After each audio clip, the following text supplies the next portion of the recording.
You're tuned in to More Living with Jim Brogan, broadcast live from the Brogan Financial Studios at News Talk 98.7, where old-fashioned values, expert knowledge, and genuine understanding come together to give you the retirement straight talk you deserve. Jim's a former National Advisor of the Year recipient and a financial educator, and he's here today to talk about how you can live out the best years of your life. Jim and the Brogan Financial team have been helping retirees and pre-retirees across the Southeast for over 20 years in their pursuit of financial independence. You can reach them during the week at 865-862-6800. So sit back, relax, and get ready to learn, because More Living with Jim Brogan starts now. Hello, East Tennessee. Welcome to More Living with Jim Brogan, where it's all about living the best years of your life your way. This is News Talk 98.7 WOKI. Every healthy community begins with healthy children. Children are our future. And every child's future is shaped by the choices we make today. On this episode, we sit down with Adam Cook from East Tennessee Children's Hospital to explore what it really means to invest in our children's health, not just through medicine, but through innovation, compassion, and community. Adam serves as the Chief Development and Marketing Officer at East Tennessee Children's Hospital. Our Children's Hospital is really a leader in how we reach out and provide child care. He leads the hospital's development, marketing, volunteer services, and government relations. His leadership and vision have helped strengthen the hospital's mission to serve children and families all across our region. He was recently named one of VIP Knoxville's 50 Under 50 for his philanthropic impact in pediatric health care. Adam embodies what it means to lead with purpose. So we're thrilled and honored to have him with us again today. He's a dedicated advocate for advancing children's health and ensuring every patient receives the care they deserve. Welcome to More Living, Adam. Great to have you back. Great, Jim. Thank you for having me. It's always a pleasure. Absolutely.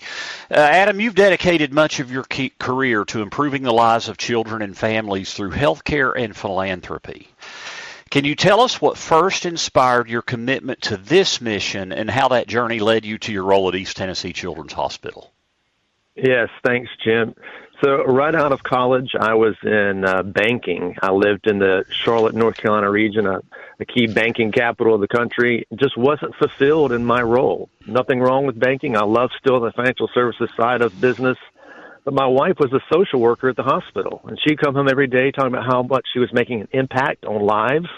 And she said, Adam, it's about fit. You need to find a job that's going to be just as impactful for what fits in your life.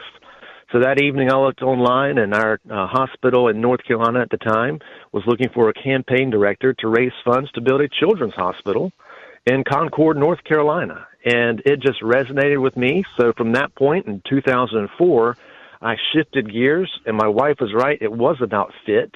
So pediatric health care, pediatric fundraising, pediatric awareness has been where my fit lies, and I haven't looked back, and it's just been a blessing to work for organizations like East Tennessee Children's Hospital, because my mission aligns with the hospital mission very closely.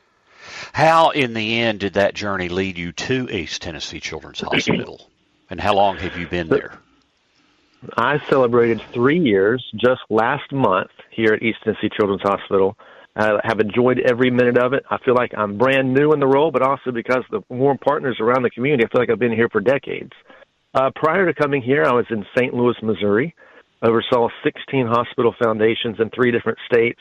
Enjoyed that aspect. It allowed me to have a overarching influence on a lot of things, but I really missed the hands-on in the community partnerships that this job afforded me. So coming to East Tennessee Children's Hospital, Knoxville region, it allows me to work hand in hand with our senior leaders. It allows me to work hand in hand with volunteers, with donors to really express the mission and the need of our Children's Hospital. It's a fantastic place to be. And Adam, we're going to get into all the things Children's Hospital's doing and what we can be aware of in the community to help supporting our children. But I feel like East Tennessee Children's Hospital is really a gem that maybe we don't realize what a gem it is to have here. How can you touch on what East Tennessee Children's Hospital is doing in terms of how impactful it is and what a gem we do have right here in East Tennessee. Absolutely. So children's hospitals are not everywhere. In fact, there's only 31 dedicated independent children's hospitals across the country, and East Tennessee Children's Hospital is one of those 31.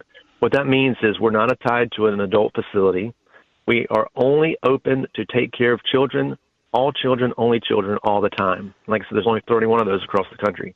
Last year, we saw patients from all 50 states, and we saw patients from 86 of the 95 counties across Tennessee. So many folks think, oh, this is a great hospital for just the Knoxville region, and they're right. It absolutely is. But it has grown to be a regional center and a national center because we're seeing so many patients from so many different areas, and we're excited about that. That's our mission, is to constantly take care of those around us and those that need to come see us. Yeah, that is very, very exciting. I was not aware of that there are only 31 hospitals that are exclusively children's hospitals in the United States. That's pretty remarkable. We know that East Tennessee Children's... We're the only one in Tennessee. Only one in Tennessee, wow. We know the hospital plays such a vital role in our region's pediatric health. From your perspective, Adam, what makes the organization's approach to caring for children unique, and how has that mission evolved under your leadership? Well, what makes a children's hospital are the various offerings that they can provide specific to the specialties needed. So, for instance, if your child has a stomach issue, they need to see a pediatric gastroenterologist. If they have headaches or epilepsy, they need to see a pediatric neurologist. East Tennessee Children's Hospital has more than 35 subspecialties. So that means they're not small adults. They are children, and they need to be seeing clinical leaders that specialize in child care. So we see patients from birth into early 20s, depending on the situation of the patient.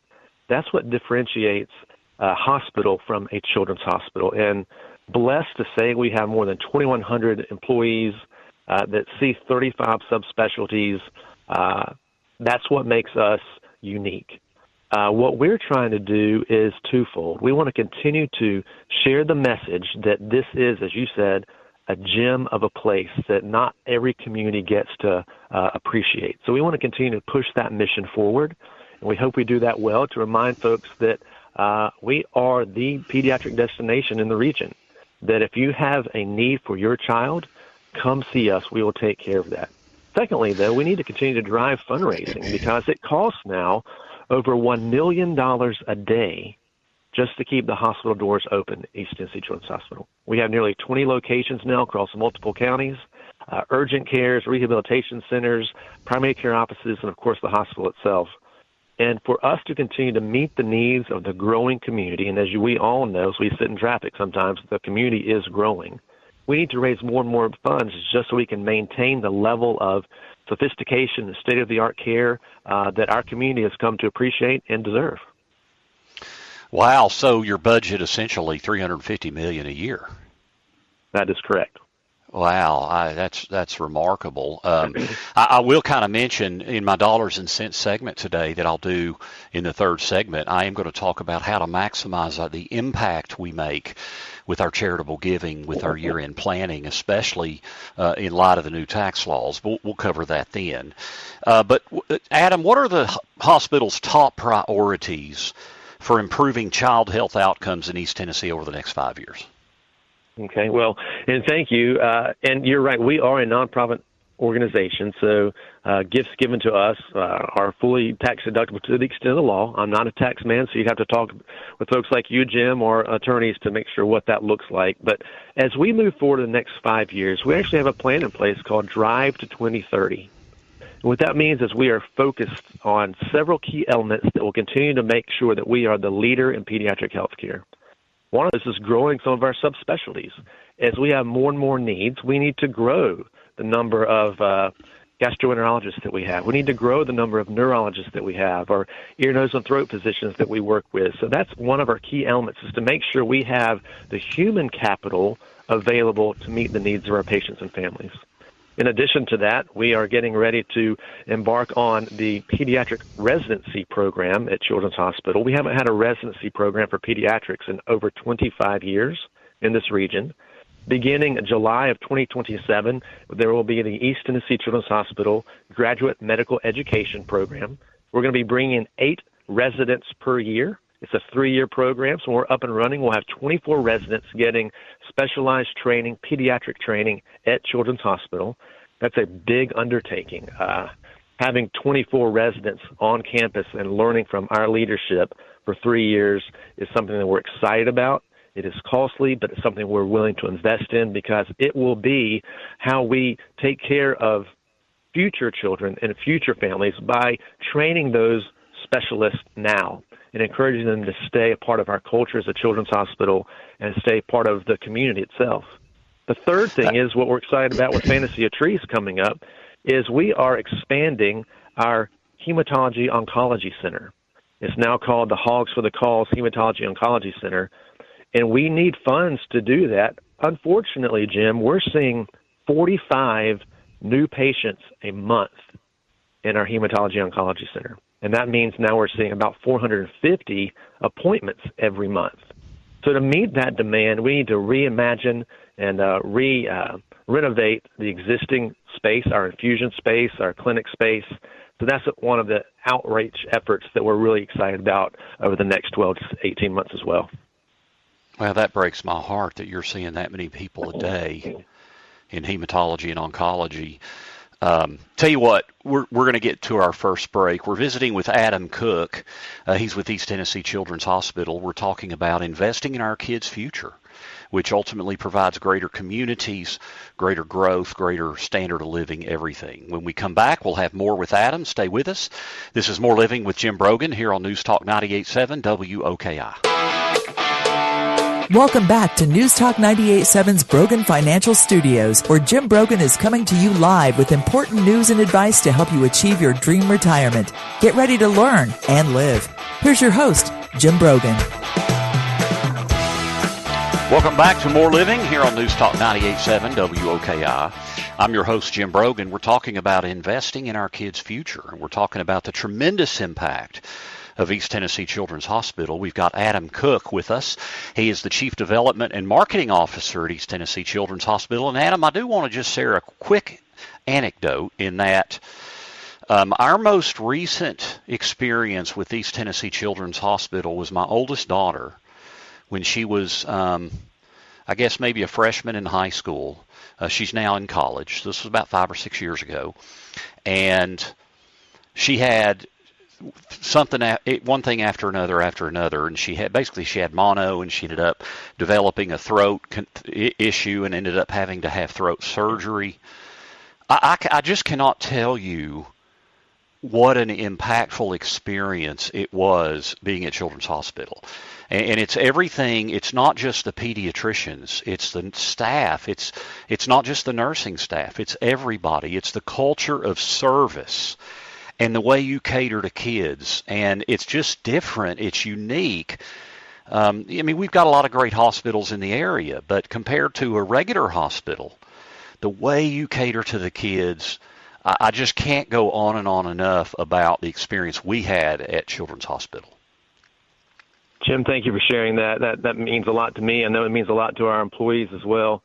We follow the notion of care is the core, C-O-R-E, of who we are. And core stands for compassion, ownership, respect, and excellence. And we believe whether you walk in, whatever door you walk in to begin a relationship with Children's Hospital, whether it's our environmental services team, our cafeteria, our clinicians, we all want to emulate hopefully what you just expressed. So I'm glad your daughter's doing well. I'm glad she received great care, and I'm glad she received it in a way that's compassionate. It's full of ownership, it's full of respect, and was hopefully excellent as well. It was all those things, absolutely. Every generation inherits, Adam, the health system built by the one before it. How do you see your role in shaping what the next generation will inherit? I like to think that my role as leadership for development and marketing is to cast a vision on what is, but more importantly, what can be. The dollars that we raise today are critical for mission today. But as our budgets grow, as reimbursements rates go down, as the need of the community grows, we have to be thinking longer term. So fundraising looks twofold to us. It's what can we raise funds for today?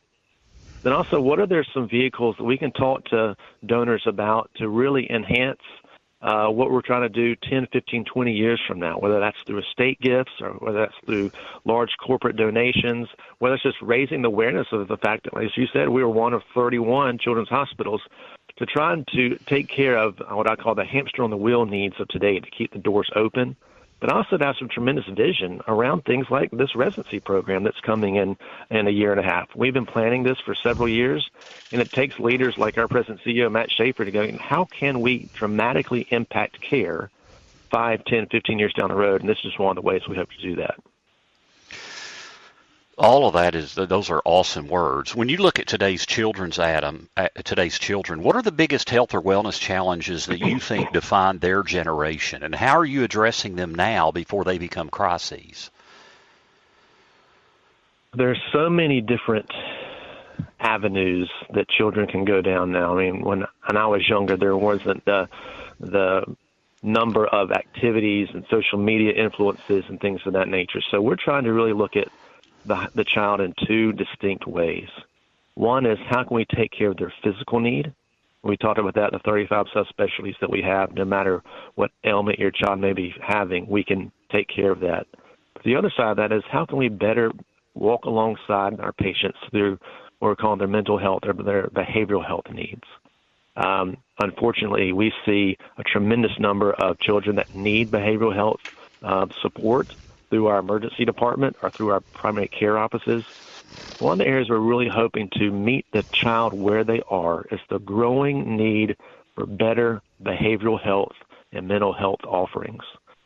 We partnered with Helen Ross McNabb to open a crisis stabilization unit for children that come in crisis. They can come to a unit here at Children's Hospital in partnership with Helen Ross McNabb to make sure we're building a plan so they can stabilize and hopefully go back home and not have to go to an additional facility.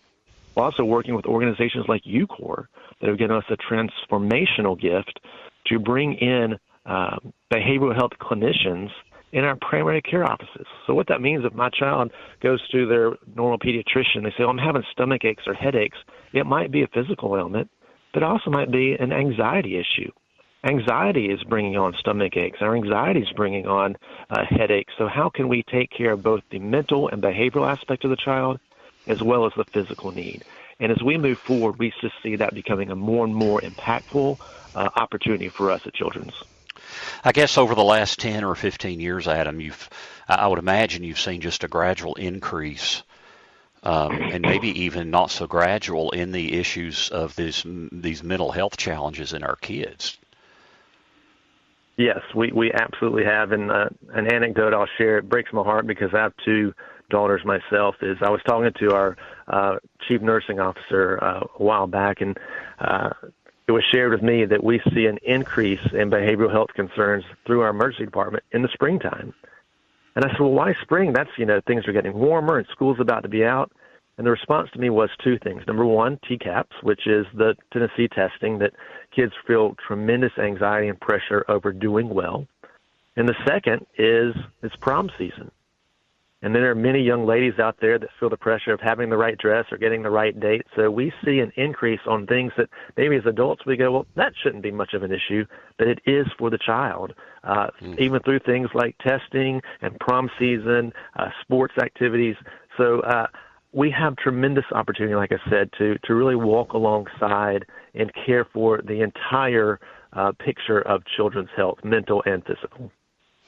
Adam, we know, and I don't want you to get too far outside your level, your field of expertise, but we know that one big contributor to some of the challenges we're seeing with mental health is the impact of the digital world and social media and all those things. What can we do as parents? I mean, if I could go back and do some things over again, we would definitely want to delay longer our kids' access to those types of things. What type of a word would you have for parents of young kids today in terms of managing their digital well-being? Well, and I'll preface my comments, as you said, Jim, not being clinical, but just being around the world of medicine. A couple of things. You said it well. Making sure that we are managing the amount of time that our children are on social media, letting them know that there is a world outside of social media. Mom or dad or coaches or friends in real life situations, building relationship is critically important. I know it has been for my daughters, and I'll speak as a father now. Also making sure that my children know that not everything you see on social media is what it seems. There are ups and downs in life, and I try to remind that of my girls, so I guess I'll speak as a father now. There's reality, and there's a great world out there, and it doesn't always live through the palm of your hand and what you're holding. So being able to continue to relate to your friends, relate to your family, relate to your coaches and pastors and things like that, to me is critical because it helps us regulate what's real and what's not, and it helps build better community in and around us. And again, that would be my advice to my children, not speaking as a clinician by any means. Well, I know, but you have so much practical experience dealing with patients, and I have two girls as well, and that was the thing that we would talk about is, when people look at other people's profiles in social media, people are only putting forward the best as if everything is always good, and the reality is that's not the way life works, and we know that as aging adults, but kids have a lot to learn about those things, and it just puts so much pressure on them. But I don't want to get too stuck on mental health, but I just think it's so important in how we manage all this in today's world. Adam, how does the hospital balance the immediate pediatric needs with long-term health equity goals? So from a development perspective, our job is to raise between $12 and $15 million on an annual basis for immediate needs. That is bringing in new clinicians, purchasing the right equipment, building the right buildings, making sure that the programs are there today to take care of patients and families. Then on top of that, our development team and our marketing team looks for additional funding opportunities that will keep us in business, hopefully in perpetuity, so that we can dream big around residency or around mental health or around a new electronic medical record system. All those things cost dollars, and they may not be costly today, but if we only focus on the needs for the day, we can't dream big for tomorrow. So our Drive to 2030 plan is critical to us. So we balance the conversation of what do you as a donor want to achieve? With your philanthropic gift, are you interested in today's needs, or do you want to leave a legacy? Is this an area of the hospital that you're really excited about that we're going to be addressing 2 years from now? What are those vehicles we can talk to you about so that your dollars are impactful today, but then also for years to come? Well, that's an important word because obviously East Tennessee Children's Hospital over the years with its growth has done a great job at balancing those two things, which is dealing with current pediatric needs and providing excellence in care, service, all those things you mentioned, but then also investing for where we're going to be 5, 10, even 20 years from now. All that stuff is so important. Adam, when we talk about investing in children's health, we're really talking about investing in the kinds of adults they'll become. And as I said in our opener, our children are our future. How does the hospital's work today lay the groundwork for a healthier, more resilient generation tomorrow? If we can identify the needs of the child as early as we can, it helps them live a longer, healthier life. Just like adults, the earlier you can find the cause of the concern, the more options you have for treatment, the quicker we can find a resolution. It's about preventative care.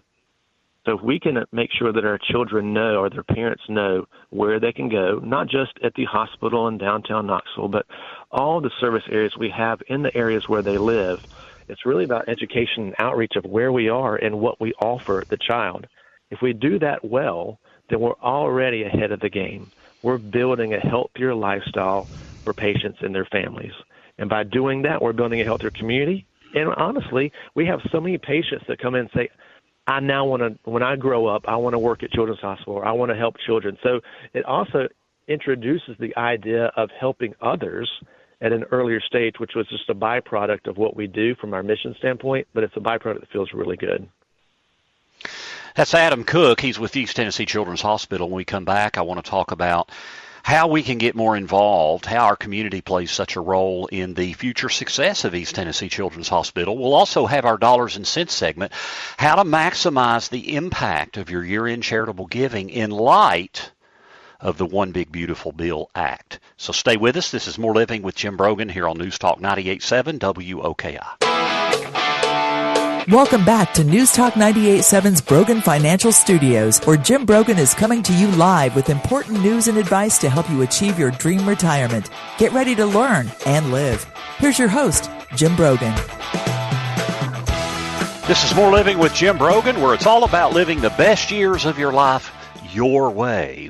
You can catch us every Saturday, 9 to 10 a.m., and again, 3 to 4 p.m. You can check us out online, broganfinancial.com, if you'll click on radio. We podcast. We get all our shows posted there. You can stream them there. You can also go to Apple Podcast or Spotify. To listen live, go to newstalk987.com, and you can listen live. We're visiting today with Adam Cook. He is with East Tennessee Children's Hospital. We're talking about the incredible impact that East Tennessee Children's Hospital makes on our community, something I did not know, one of only 31 children's-only hospitals in the entire country, and with a budget need of $350 million plus per year. Those are just both, to me, very, very remarkable statistics. Before we get back to Adam, it is time for Dollars and Cents. Want to be sure you are getting the most out of your retirement? For all the years of your retirement? That's the primary goal of More Living with Jim Brogan and our Dollars and Cents segment, where we provide you with an important financial tip that will help positively impact the quality of your life in retirement. And now, here's Jim with this week's Dollars and Cents tip. How can you maximize the impact of your year-end charitable giving in light of the One Big Beautiful Bill? Very important topic. You know, when the Tax Cuts and Jobs Act was passed, effective the beginning of 2018, I believe it was, up until then, about 30% of all Americans itemized deductions. But with the almost doubling of the standard deduction, that changed to less than 10% are itemizing deductions. And that means, if you're not itemizing, that means that when you make a cash gift to a church or charity, if you're not itemizing, you're not really getting the benefit, the tax benefit of that gift. Now, you're certainly getting the benefit of impacting the charity or the church, but you're not getting the tax benefit. Now, with the One Big Beautiful Bill Act, the standard deduction has gone to $31,500 for a married couple, half that for a single filer. So it went up a little bit higher. And for those that are 65 and up, in addition to the $1,600 deduction, that's the extra deduction you always have gotten, or for a long time if you're 65 or up, now you also get an extra $6,000 per person. Now that extra $6,000 deduction does phase out, but it's a pretty high phase out. I mean, it doesn't completely go away until you have single income of $175,000 or joint filers at $250,000. But that means that if you're underneath the income thresholds, a married couple 65 or older is going to have a standard deduction of almost $47,000. So we're going to likely see even fewer people itemize. So how can you be both impactful with your charitable giving, but also minimize taxes? Because the more you can minimize taxes, you can either give more for the same amount of money or give the same amount and have a little bit more in your pocket. Both of those are great outcomes. So there's a couple of things to know. One thing is, if you're 70 and a half or older, and this is pure age discrimination. I'm 56, I cannot do this. But if you're 70 and a half or older, you can give money directly to a church or charity from your IRA. and not pay tax on that distribution. And once you're 73 and have required minimum distributions, that gift effectively comes straight off the taxable portion of your RMD. It is an above-the-line deduction. I guess I wouldn't call it, well, it is a deduction. It's above the line. It lowers your adjusted gross income. So if your required minimum distribution is $30,000 and you give $10,000 to a church or charity, now you took the 30 out. Now you're only going to be taxed on 20. Plus, you're going to get your standard deduction. Now, likewise, when you're giving, if you're giving pretty substantial amounts, then you can look at things like bunching your deductions, things like paying property taxes twice in 1 year. And then, we could I could wait and pay my 2025 property tax in January and then pay 2026 in November or December of next year. And then I've got two of them in there. And the state and local tax deduction went up to $40,000 now. It used to be 10. So if we have high deductions there, those start to add up if you bunch those. You can also bunch charitable giving if you are doing cash gifts. But another opportunity is to gift appreciated assets like stocks, funds, things like that. When you gift a stock or a fund, it's always a bigger tax impact than if you make a cash gift because you're not having to pay the capital gains tax on the stock or the fund or whatever the appreciated asset is. Now, if you can be smart about bunching deductions and also get a tax deduction on that donated gift, donated stock, that's even better. But even if you don't get that itemized deduction, you're still being able to gift something. If I paid $2,000 for a stock and it's worth $10,000, I can give the $10,000 and I never have to pay capital gains tax on that extra $8,000 of earnings. Anytime I can make a gift that fully impacts the church or charity but saves me on my income taxes, that's always a powerful thing. So be sure that you incorporate smart charitable tax planning in your year-end giving strategy. That's our Dollars and Cents segment for this week. You can find this week's Dollars and Cents segment and others by visiting BroganFinancial.com. We're visiting with Adam Cook this morning on More Living with Jim Brogan. We're talking about the impact of East Tennessee Children's Hospital. And Adam, many families and donors want to give back but aren't sure where their support will have the biggest impact. How do you guide them toward opportunities that truly build a healthier future? Our goal at Children's Hospital is to sit down with the potential donor and really get to know who they are and what they're most interested in. Yes, we do have certain campaigns where we're looking to raise funds for, like I said, our residency program, our hematology-oncology clinic rebuild.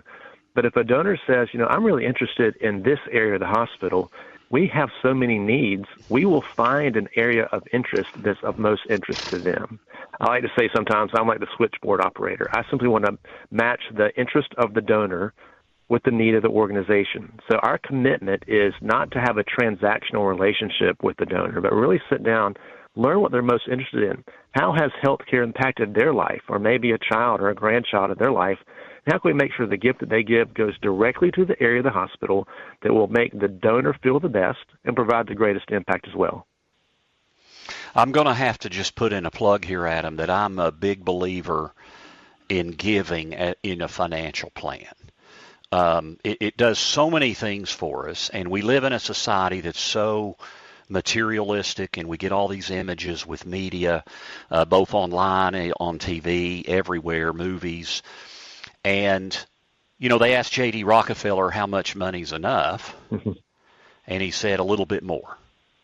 Yep. And when the money's the goal, it's never provides fulfillment, satisfaction, whatever. And one thing that giving does is it helps us put better perspective on money and life balance. And so then I'm a big believer that we want to be smart and maximize impact, minimize taxes, all those things. We also want to give to things we're personally passionate about. Talk about giving of our time, Adam, because I know that can be a very valuable way to give. It can be. And in fact, we have a fantastic program at Children's Hospital, our volunteer services program. We have over 350 volunteers that come in on a regular basis and help out in the hospital. It might be something like wayfinding, because our campus can be difficult to manage sometimes, particularly if you have an anxious child with you. It can be volunteering in one of our clinic areas, like our hematology oncology clinic. It can be working with things like what's coming up, our Fantasy of Trees here in just a couple of weeks, where we need 130,000 volunteer hours just to make sure that we have a fantastic Fantasy of Trees opportunity for those that come to it. So whether you're looking to volunteer your time, your talent, or your treasure, we can do that both in the hospital and out in the community. And again, it all goes to support children and healthcare of this region, which I can't find a better place to participate in. I could not agree more, and I think when we give our time and talent in addition to our resources, as you said, I think in many ways it's just as impactful in terms of how it impacts the life of the giver, and again keeps that work-life balance. Because no matter how bad things may seem, there's other people that are dealing with worse. And so anytime you can give to people in need, it just start small. If you're not doing much already, just start small and let it grow. Adam, talk about the impact and the need in rural and underserved areas, and the importance, the role, the importance of the community of what we do in ensuring that investments in children's health actually lead to lasting change. As you know, East Tennessee can become very rural very quickly. For those that live in Knoxville, how is that possible? But you drive 15 minutes in any direction, and you're in rural areas of our state. Absolutely. The more rural we get, the less healthcare options are there. And that's why East Tennessee Children's Hospital is dedicated to making sure that we are in as many rural areas as possible. We do that in a couple ways. The first is we have a fantastic telemedicine program. What that means is working with many area schools in rural counties. So if a child has a physical need and they're in school, they work with the school nurses through our telemedicine program and can go to that nurse's office and log in and see a clinician on the other end of that computer screen that can take care of the child's need in real time. What we've noticed with this, it helps the child stay in school longer. It alleviates the anxiety from the parent from having to get off work and go pick up the child and go sit in a clinic office. So we're trying to meet the needs of the rural patient where they are, which is important to us. Second to that, too, is with our residency program coming on board, one of our areas of focus is how we can get better trained clinicians out in rural environments once they finish our residency program and they become pediatricians. Where can we place them in one of our clinic areas in the surrounding area so you don't have to drive as far into Knoxville to get the care that you and your family and your child deserve? Those are all great things. Adam, the telemedicine, I love hearing that. I think that's awesome. How do, generally speaking, both with telemedicine and with some of these other things we're talking about, what's the easiest, the best resource for people to find out more about the services that are available to them, especially if they're in underserved areas, and all the great things that Children's is doing? Is that going to be mainly through your traditional website? It is. So you can always go to ETCH, E-T-C-H, which stands for East Tennessee Children's Hospital, so etch.com to learn more about that. We also encourage everyone to make sure they do have a primary care physician in and around their community. And beyond that, you can always reach out to our development office or our marketing office. We can provide pamphlets. We can provide materials. We have a great community benefits department that is looking for ways to be out in the community, to educate community civic groups, to provide training like AED training or CPR training, or how kids can get involved in healthy lifestyles and eating. So those are the areas. Our website, you can call our offices and encourage or schedule some time for our community benefits team to come out and be part of what you're trying to achieve in a rural environment. We're visiting with Adam Cook. He is with East Tennessee Children's Hospital. I'm Jim Brogan, and when we come back, we'll kind of talk a little bit more about what Children's is doing to extend beyond the walls of the hospital and then also extend into our future. So stay with us. This is More Living here on News Talk 98.7 WOKI. Welcome back to News Talk 98.7's Brogan Financial Studios, where Jim Brogan is coming to you live with important news and advice to help you achieve your dream retirement. Get ready to learn and live. Here's your host, Jim Brogan. Welcome back to More Living. This is News Talk 98.7 WOKI. We're visiting with Adam Cook from East Tennessee Children's Hospital. The importance of investing in our kids' future. It's the future of our community. And Adam, children's health doesn't just start in a hospital. It starts in homes. It starts in schools and neighborhoods.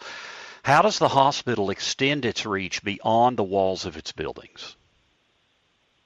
Like I said in the previous segment, Jim, we have a great department called Community Benefits. Their entire job is to educate patients and parents and community leaders on what we call pre-trauma opportunities, things that they can do in advance of a trauma. Things like making sure that bike helmets fit correctly. Do you have a bike helmet? Making sure that car seats are installed properly for your newborn baby.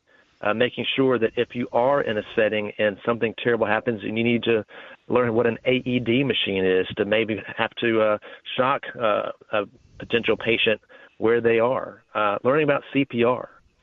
Things like medicine, making sure that parents know to put the medicine in a place that's above the reach of the child. So there's so many areas of community benefits that we want to educate the community in advance of something terrible happening. We always say at Children's Hospital, we hope to one day put ourselves out of business. You know, when business is good at the hospital, that means it's bad for the families of our community. That means we're taking care of sick children, whether it's a cold or cancer. So we would love to educate our community enough that either A, they don't fall into a trauma situation, or B, if there is a need, they know exactly where to go and how to get the best care possible in the most timely fashion. So that's one of the ways that we try to be out in the community, as you said, to extend beyond the walls of our hospital or the 20 locations that we have. But it also takes the community to do that. So I appreciate opportunities like this to share what's happening at Children's Hospital to the broader community, and would always encourage folks, if they have questions or want to get involved, to go to etch.com or reach out to me directly. I'll be happy to assist you any way that I can. You know, that's a great perspective that you said there, that I don't know that I've really considered that quite in that way, the way you said it is. You want to put yourself out of business. You know, when business is great for the East Tennessee Children's Hospital, that means it's probably not great health in the community. That's a very, very interesting perspective, and it's very refreshing to hear someone in leadership of an organization like Children's Hospital say that. Adam, if you could change one public perception about children's health care, what would it be? That children are not small adults. And so many folks say, well, I can go online and Google things at MedMD and try to self-diagnose what's taking place. The nuances of children and their health care are so unique that I would encourage you to make sure that you find that clinician or that primary care office so that's specific to your child. There's also this misnomer that it must be challenging. It must be difficult. Children's Hospital has grown over the years. We have. But just because we've grown does not mean that we've lost sight of what our original mission has always been, and that's to take care of children no matter what. So if there is a concern about, well, how do I get my child in the right place at the right time, reach out. We have people there waiting to help you navigate the needs that you have for your patient and your family. We're there to help you every step of the way, physical, mental, emotional, and that's also meaning helping the parent to make decisions, not just how do we best take care of the child as well. That's Adam Cook, East Tennessee Children's Hospital. You can go to etch.com for more information. That's very well said. And I will say, with our own fairly recent experience about 5 years ago, they definitely haven't lost as they've grown bigger, they definitely haven't lost that attention to detail and care. Thank you, Adam, for your time. This week we've been discussing the health and the investment in our kids, because our kids are our future and determine our community, so you can live the best years of your life your way. Many thanks to Wayne for engineering the show and to Mary Caroline for helping produce the show. You've been listening to More Living with Jim Brogan. Have a great weekend. This is News Talk 98.7 WOKI. The views expressed by Jim Brogan and his guests are not that of Cumulus Media. Any discussion of financial, legal, and tax planning strategies is not intended to be individualized advice and is general in nature. Always consult with your advisor for advice specific to your needs. This program's content does not represent a recommendation of any particular security, strategy, or investment by Jim Brogan or Brogan Financial Incorporated.